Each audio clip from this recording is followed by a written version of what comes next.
I today don't handle many of these people right out of high school, but every once in a while I'll get a call from an executive who says to me, I have a daughter or I have a friend who's just gotten out of college and 12. And we're in New York City at 1330 6th Avenue, Avenue of the Americas, between 53rd and 54th. This is ABC, the American Broadcasting Company. And we're in the office on the 20th floor of Mary Jane Parsons. Mary Jane Parsons, she is the Assistant Director of Employee Relations for the American Broadcasting Company. Hey, Mary Jane, a tuition refund policy. So if a person is going to an accredited college or university in a business-related course, ABC picks up the tab, and we have a number of benefits, you know, along those lines. And I said I certainly wished I'd gone to work for ABC at the age of 17, had them pay for all that rather than kill myself to get an education. But anyway, we want to get the most we possibly can out of it, and there's nothing worse than an unhappy employee or a non-productive employee. So it's a rather obvious good employer relations to do so. Mary Jean, won't you talk frankly to the boys and girls who are friends up in the Glens Falls area and tell them about careers in broadcasting, what they should train for and how they should prepare themselves and what they should be looking for, like hard work? You mean tell them all those depressing statistics? Yes. For the jobs. Hopefully, mediocrity will not thrive. That we'll get the best, and the country will benefit, if that's the truth. Second, the thing you've got grinding away over there now. Two things. One's named Gigi and one name's Peggy. Oh, I was talking about the Sony. The cablevision industry in this country offers, to me, that wedge, that opening, that other door, that other avenue, that other industry, if you will. We needn't go into all the sales pitches about what it performs in a metropolitan area or a suburban area or a rural area or whatever.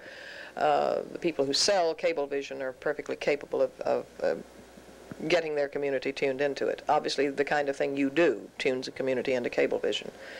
But as it grows, as it spreads, as it serves those smaller audiences, their needs that are not served on a mass audience, and thrives because particular interests can be served momentarily, more and more jobs will be available for kids like that. Yeah. So that's the hope, to me, of more jobs and an enlargement of the industry. And I would think that kids just getting such a little edge as these two kids are getting right now just might make a big, big difference when it comes down to getting the job. Yeah, for two reasons. One, they're getting on-the-job training. Gigi had never touched that camera till today. Now, your audience will have to decide if she's done a good job or not. So they're getting all against you, Gigi. Right. Second, they're also getting an opportunity very young to decide if this is really what they want to do. Yeah. Peggy Goss is with us from Hudson Falls. She lives on Main Street. And Gigi DuPel. On what street is it, Gigi? Fairview Road. On Fairview Road. Don't look away, you'll lose your focus. Yeah, which is also in Hudson Falls, as you know. And we drove down this morning from Glens Falls, and we've had a wonderful time. And you were so nice, you know, to see us. Well, it's my pleasure. I mean, you were so nice to take your time to see us. You're fun, too. And you're doing a very important service. Assistant Director of Employee Relations, American Broadcasting Company, Incorporated. We'll be right back. Mary Jane Parsons, you must have had such an interesting life. I want to hear all about it. Please start and tell us where you were born. What are you doing, interviewing me for a job or what?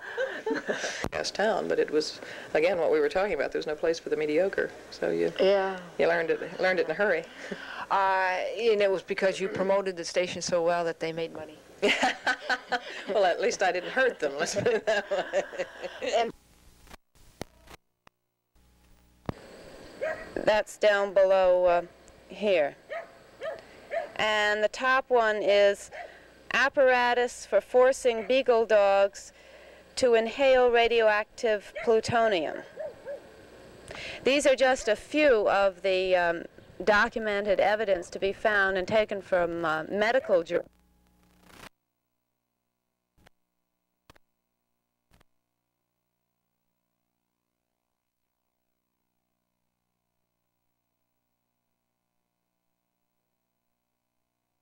From New York. Whoever belongs to the Albane fan club, it's his wife. Right. Did you want to say something, Al? No.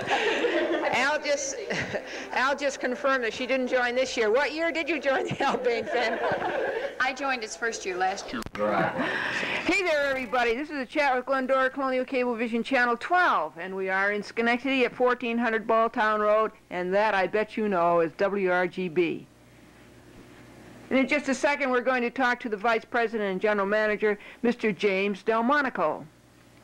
How much, you know, you take 20 hours of programming, the number of the thousands and thousands of hours that go into creating that programming is just a mammoth job.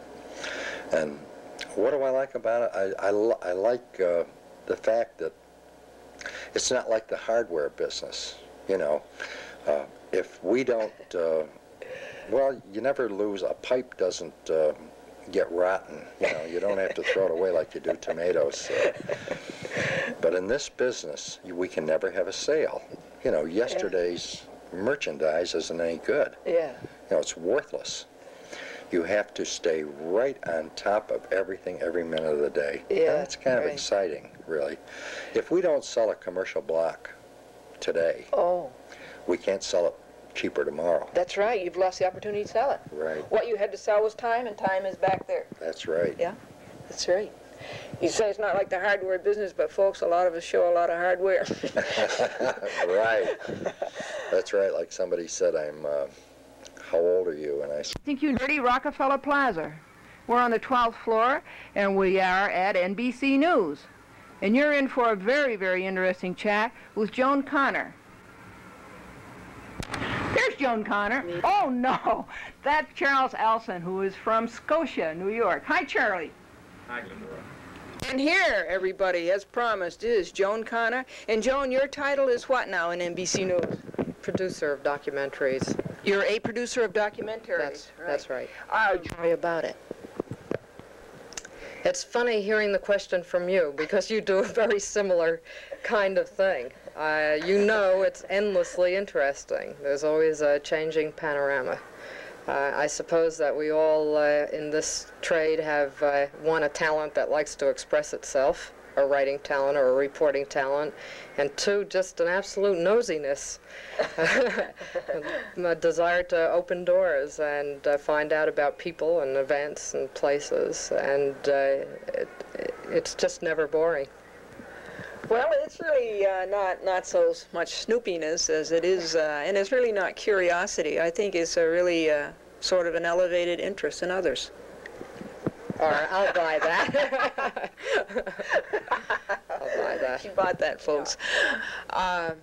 And, of course, as you say, it is endless in its panorama. Of course, it is endless, too, as she has intimated, in its hard work. I mean, there's no question about it. The hours are long, and it takes a great deal of creativity and inventiveness, and doesn't it? And as she said, persistence. You ask once, and you ask twice, and you ask. You don't give up, do you? You don't give up, and it doesn't fall into your lap. Mm-hmm. It's not something that happens by, contrary to what my mother told me, by being a good girl. No. You'll get what you want. No. It takes drive and stick-to-itiveness and a lot of hard work. I know, Joni, but I think it takes being a good girl, too. I think you have to be a pretty moral person. I think you have to be honest, and I think that you have to be loyal. In that sense. Yeah, not in the sense of they'll like you and you will get what you want. I think that mothers teach children I see. That, you know, if you're a good girl in the sense that other people like you, that they will notice you and reward you. That's not the case. It isn't the case? No, there are a lot of competent people around, and you have to, you have to pursue what you want. So you can't get it just by being nice, huh, Joni? No, I'm afraid not. Sometimes as you look around, you wonder whether that's not a handicap. Well, you know, Joan Connor, folks, and I have been talking over this delightful possibility of getting together, all of us, you, Joan, myself, and we've been talking it over, I think, since last summer. I had a few difficulties getting down here, and at one time we were going to talk to Joan when she is right in the middle of this show that she has produced. It's coming on NBC January 9th. But somehow, Joan, I think it's all worked out for the best. I think that you have more opportunity now to talk to us. You have an overview that you didn't have then. Of course, it would have been interesting then, too. You hit me at a good time and the office at a good time because we're just winding down on this show. I would like to go back to, you know, you were pursuing that business of being good. I have for 40 years. I have been to many meetings where women are pulling together to make some progress in this field in media. And I have very often heard other women say to the women who want to break through into areas where women have not been welcome before, be aggressive, be aggressive. And I think that it is good advice in the sense that it's realistic advice. But I would feel better about everything if they say, instead of be aggressive, be competent. That, to me, is really the important thing. And I'd like to hear more of that, both for men and women. Be competent. Assertive, yes. Aggressiveness is just a reality that you have to deal with, and I can't say they're wrong about it, but I don't think that that is necessarily the quality that one should seek. Right. Certainly not aggression without competence. Yeah, well, you see some of that. And you do see some of that, right, Joni, I just wanted to ask you, do you think that if a person really does his job as well as he can possibly do it, you know, in his own mind, you know, meets his own standards, if he has high standards, do you think that he will be rewarded? It's a very irrational world, and it would be nice if the answer to that could be absolutely yes. I would say the answer is sometimes yes. Not always. All right, then. If we can't depend upon that, then we just have to depend upon good luck. That helps. That helps. Oh, there's no question about it. It's being there at the right time. Mm-hmm. And sometimes nothing more than somebody saying yes to you. Yes. And getting the chance to show that you can do it. Very interesting, Joan Connor. We're going to be talking again to Joan Connor, one of the producers of the NBC News special of Women and Men, to be seen on NBC January the 9th for 3 hours. So that's the whole network span, I guess, of prime time, 8 to 11, wouldn't it be? Yeah. In just a minute. You're looking out the window, folks, now. This is an Amtrak train that just pulled out of the Rome station.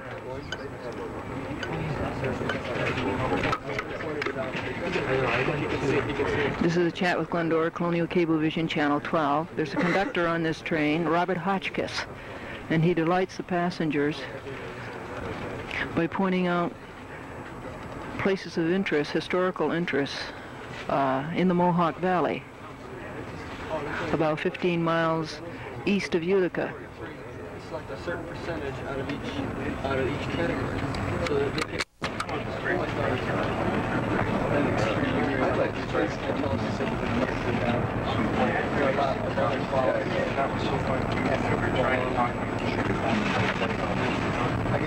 Now, if any of you people are interested in the Mohawk Valley or the historic sites, or if you're just so bored you don't know what else to do, if you look out the right-hand side of the train, look across the river, now look straight across, don't look ahead, and you will soon see the house that was built by General Herkimer. Now that house will very shortly emerge into view. Hey y'all, New York. We're going to be visiting a woman's place. This is a chat with Glendora, Colonial Cablevision, Channel 12.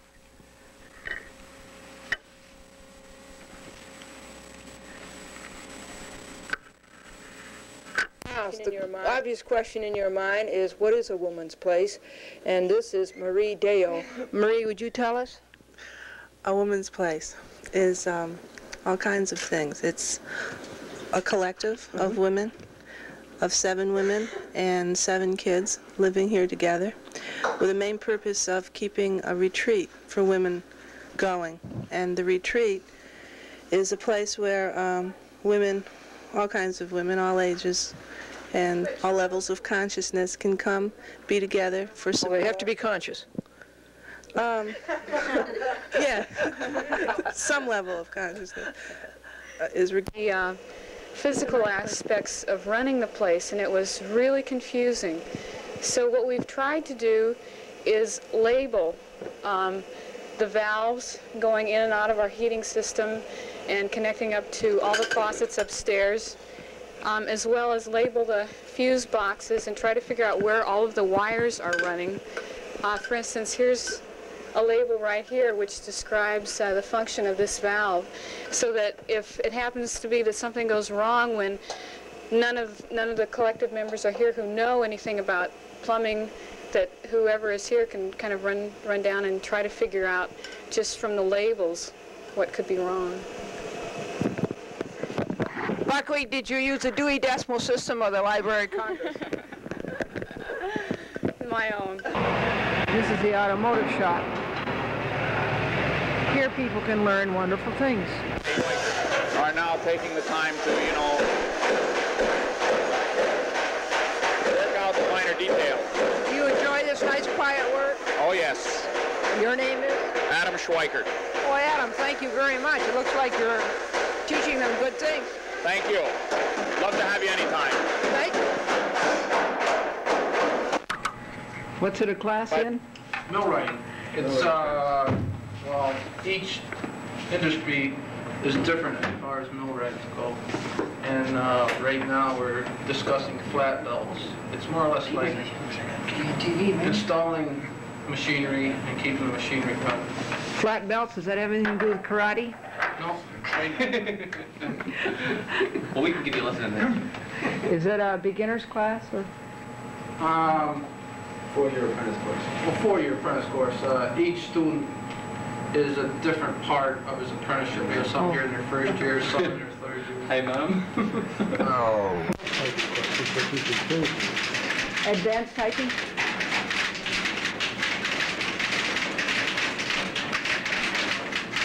How long does the class last? 3 hours. All the classes are pretty standard, 7 o'clock to 10. And how many weeks? 12 weeks. You think the pupils will last that long? Most of them. Most of And what are they doing exactly? They're learning touch system. This is the first night, and right now they're learning the touch system. They're just beginning to learn the keyboard. Oh, they are?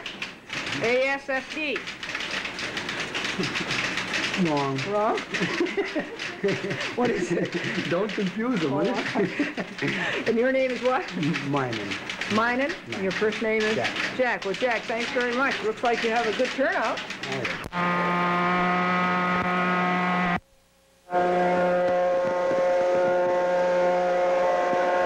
This is Building Trades 1A. We have a woman carpenter. And this is what class? Industrial and commercial electricity. Industrial, commercial electricity. And Mr. Through is the instructor? I see. What were you teaching them, Mr. Through? Well, power distribution. Power, is that something in Washington, D.C.? I see.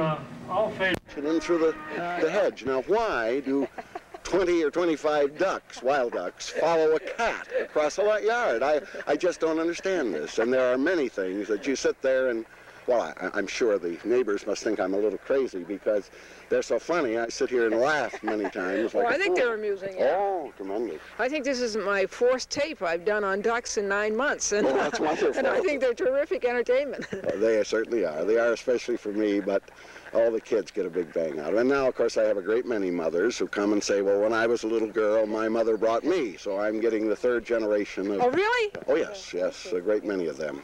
And they come from all over. I've had people from other states, from Texas and California, and they've come to visit people, and people say, well, you must come and see the ducks, so they come over to watch the ducks. Things that happens, particularly during November and December, and still going on somewhat because the winter has been fairly open this year, is the coming in at night of great quantities of them. I have seen as many as 200 come in one evening, just about dark. We're a hair early tonight, another half hour or so, there'll probably be about 100 of them drop in. They come in, anywhere from 3 or 4 at a time up to 20 and 30 and 40, but they all arrive at the same time. Now, apparently, they're aware of the fact that I feed them every night about this time, and they know enough to come in and land. They circle over once or twice, and then they peel off and drop in almost straight down into the pond, and then usually most of them will hightail it for the shore to get something to eat. A chat with Glendora, Colonial Cablevision, Channel 12, and we are at Queensbury watching the big ski cross-country meet. All right. What's your number? 103 and 96. I don't know. I haven't seen them over here. 99 and 100. They're pretty good trails back here. Are they going to Crandall Park? No, no. I see. Yes. We were...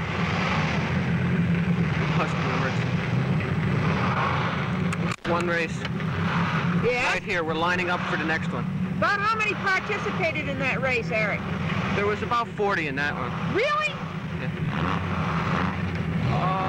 Isn't there any danger that the ice will break? No, we've got a minimum of, I think it's 10 inches. We won't run unless we've got at least that much ice. Now they're getting lined up for the next race? Yes. This is Northeast Ice Racing Association. There's association in Maine. There's several clubs in the area. Yeah? Some of the sports car clubs hold events here. Hold ice racing events during the winter. Oh! Who's the guy? A guy trying to get out? All right. He's going to be part of the race. You shut it.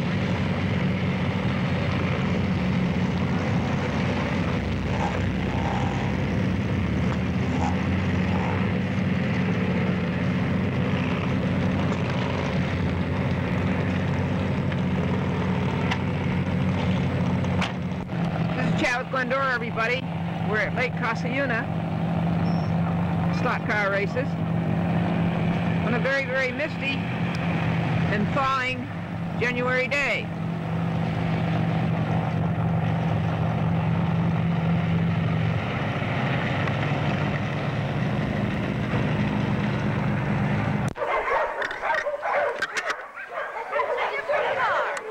And we send clippings and stuff all over the place. But don't look at the dirt. This time of year, my God, live.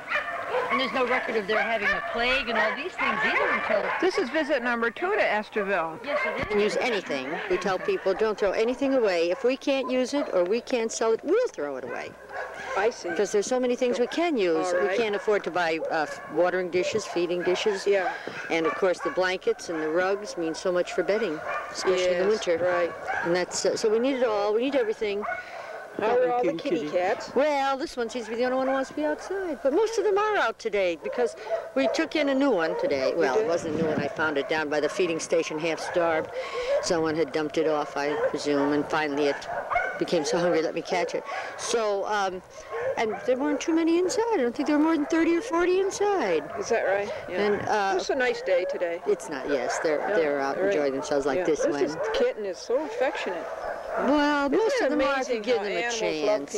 If you give them a chance, you know, it's such a sad thing. People. A lot of our animals are afraid of strangers, but I think it's because they've been hurt by them or have learned not to trust people until they get to know them. Yeah, I think they have cause. I think so. Of course, now see, the cat likes you because she knows she can trust you. I think we better get out of the road. Oh, yesterday, it's a good glare of ice. We pussyfooted around all day. Pussyfooted? Didn't we, huh? You should know how to do that now. Right. Well, we've been instructed by several pussies. That's right. But really, it was so slippery. It was a shame. But bring your rugs, any old rugs or any rugs or blankets. Those we need more than... Rugs and blankets you need more than anything right Just now. about anything. Okay. Because the winter still has quite a ways to go. Edna Ann Senecal? Yes. Right. And you were saying you sent our clippings from Colonial Cablevision all over the world? All over, to Pakistan, to England, to Hawaii. We have friends all over the world, which is very nice that we do. You're the nicest little kitty. What's your name? Say something? Say meow. What clippings are those you refer to, Edna? Well, these are the ones about your program, you know, especially those where you've mentioned, yes, helping the animals, especially there. You send them to your friends all over? All over. Yeah, right. Well, it's good we have friends. Sweet Eagles.